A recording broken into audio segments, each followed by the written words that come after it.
I want to start with something that might be uncomfortable to hear. If you are intelligent, perceptive, thoughtful, the kind of person who notices things other people miss, you are statistically more likely to be lonely. Not always, but more often than the general population. And if you have been wondering why you, the smart kid, the high achiever, the one everyone said would do great things, struggle to find your people, you are not imagining it. There is a real phenomenon here, and it deserves a real conversation. So let me talk to you, intelligent person to intelligent person, about why this happens, and more importantly, what to do about it. Let me say first what this video is not. This is not a celebration of being smart. I am not here to tell you that your loneliness is the price of your brilliance, or that you are too good for the people around you, or that the world simply cannot keep up with you. That kind of thinking is, frankly, both wrong and harmful. It will keep you isolated forever. And it is also a little lazy. Real intelligence includes social intelligence, and being unable to connect with other people is not a sign of superiority. It is a problem to be solved, the same as any other problem. So if you came here for validation, you might be a little disappointed today. But if you came here because you actually want to understand and maybe change your situation, you are in the right place. Stay with me. Let me start with the patterns researchers have actually found. There is a 2016 study from the British Journal of Psychology that looked at the relationship between intelligence and life satisfaction. The general finding for most people is that more social interaction with friends increases happiness. But for highly intelligent people, the pattern was different. More frequent socialization with friends was actually associated with slightly lower life satisfaction. This study has been discussed a lot since it came out, and it is not perfectly conclusive, but it points at something real. Smart people seem to derive happiness differently. They benefit less from the casual social fabric that most people thrive on, and more from depth, from solitude, from purpose-driven work. Why might this be? There are several theories, and I think they all hold a piece of the truth. The first is that intelligent people have more internal stimulation. Their minds are already busy. They are interested in things. They are working on problems. They are processing ideas. So the small talk that fills most social interactions does not give them what it gives others. For most people, casual chat is filling. For the deep thinker, it can feel hollow, even depleting. They walk away from a long social evening more drained than fed. This is not arrogance. It is a real mismatch between what most social settings provide and what their nervous systems need. The second theory is about pattern recognition. People who are sharp tend to see what is going on under the surface in social situations. They notice the inconsistencies. They notice when someone says one thing and means another. They notice when a friendship is transactional. They notice when a person they care about is being dishonest with themselves. And here is the thing. Most of these patterns are not pleasant to see. The intelligent person ends up carrying a lot of unspoken observations, and the gap between what they see and what is being acknowledged makes them feel constantly slightly out of step. They are reading a different book than the one being read aloud at the table. The third theory is more subtle and more painful. Many highly intelligent adults were precocious children. They were treated as smart kids, often praised for their intelligence specifically, often given social roles that did not match their emotional development. They learned to use intelligence as their primary social currency. They got attention for being clever. They got approval for having interesting things to say. But they did not always get the regular childhood experience of just hanging out, of being silly, of belonging without having to earn it. So as adults, they do not always have the muscle memory for casual connection. They know how to be admired. They do not always know how to be liked. There is a difference, and the difference becomes painful in adulthood when admiration is no longer enough. I want to add one more dynamic, because I think it gets missed. A lot of intelligent people are also, by nature or by experience, sensitive. The brain that processes information deeply also processes feelings deeply. And the experience of being a sensitive, intelligent kid in a culture that does not always reward either trait can be lonely from very early on. By the time you are an adult, you may have spent so many years feeling like the odd one out that you have stopped trying. You have built a life around your work, your books, your interests, and you have made some peace with not really having close friends. But peace is not the same as fullness. And you are watching this video, which means some part of you knows that. Some part of you wants more. So what do? Let me get practical, because I do not think pointing at the problem is enough. I think we need real moves to make. The first move is what I call accepting the premium. This is going to sound counterintuitive. If you are an intelligent person, your friendships are going to require more effort than the average person's. Not because you are difficult, but because the people you can actually connect with deeply are statistically rarer. The casual friendships that other people fall into easily, you cannot fall into. You will not enjoy them. They will feel false. So you have to consciously seek out the kinds of connections that work for you. This means going where intelligent, thoughtful people go, not just generic social spaces, specific ones, reading groups, discussion forums, niche hobby communities, volunteer work for causes you care about, educational programs in things that interest you, the places where the average person is also thinking carefully about something.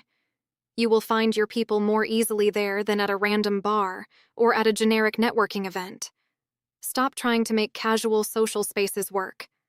They are not designed for you, and you do not have to keep failing at them. The second move is to lower the bar for casual connection. I know I just told you to seek depth, but hear me out. A lot of intelligent people make a specific error. Because deep conversation is what they crave, they refuse to engage in any conversation that is not deep. They go to a party and immediately try to get philosophical with a stranger, and the stranger becomes uncomfortable, and the intelligent person walks away thinking, "See, no one wants to have a real conversation." But that is not how human connection works, even for smart people. You have to start with the surface. You have to do the small talk. You have to discuss the weather and the food and the commute. The surface is not the goal, but it is the doorway. People who skip the surface and try to barge straight into depth come across as intense, and intensity scares people, even other intelligent people. So practice being okay with light conversation as a starting point. It is not beneath you. It is a social ritual that signals safety. Once safety is established, depth can follow naturally. The third move is to learn to slow down. Many smart people speak quickly, think quickly, jump quickly, conclude quickly. In conversation, this can be exhausting for the other person, even if they cannot articulate why. They feel rushed. They feel like they are barely keeping up. They feel a little less smart in your presence, which is rarely a feeling that makes people want to be around you. So watch the pace. Leave silences. Let other people have their thinking time. Resist the urge to finish their sentences or to jump in with the implication of what they were going to say. The greatest intelligent people I have ever met are also somehow the most patient. They make others feel intelligent in their presence, not less so. That is a learnable skill. It starts with slowing down. The fourth move is to admit when you do not know something. This sounds basic, but it is hard for people who built their identities around being the smart one. There is a defensive posture that smart people often have, where they cannot let an interaction end with them looking less than fully informed. So they bluff, or they redirect, or they subtly compete. The cost is that other people sense the defensiveness and they do not feel safe with you. The most magnetic, intelligent people are the ones who can casually say, "I do not know. What do you think?" That single phrase opens up so much possibility in a relationship. It signals that you are not performing, that the other person's perspective is welcome, that the relationship is not a test you have to keep passing. The fifth move is to find at least one place where you are not the smartest person. This is countercultural advice, but it is one of the most important things I can give you. If you are always the smartest person in the room, you are always slightly performing. You are always slightly held back from genuine connection because you are managing the gap between you and others. But if you find a domain where you are clearly not the smartest, where you are humble, where you are learning, your nervous system can finally relax. You can be a beginner. You can be wrong. You can ask dumb questions.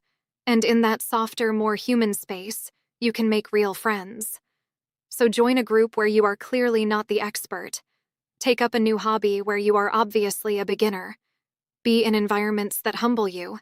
The friendships you find there will be different and more nourishing than the ones in environments where everyone defers to you.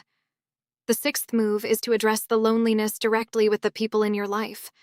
A lot of intelligent people have several acquaintances who could be deeper friends if anyone took the first step. And almost no one takes the first step because everyone is afraid of seeming weird or needy or pushy, so they wait for someone else to do it. The result is that everyone is mildly lonely while pretending not to be. Be the person who breaks this. Reach out. Suggest the actual hangout. Send the message that says, "I have been thinking about you, want to grab coffee." Yes, you might get a no. Yes, it might feel awkward. But the alternative is the steady state of lonely intelligence, and that is not a good life. The risk of seeming a little eager is so much smaller than the cost of decades of quiet isolation. Be a little eager. The right people will love it. The seventh move is to consider therapy, and I mean this specifically. Many intelligent people have unprocessed loneliness from childhood.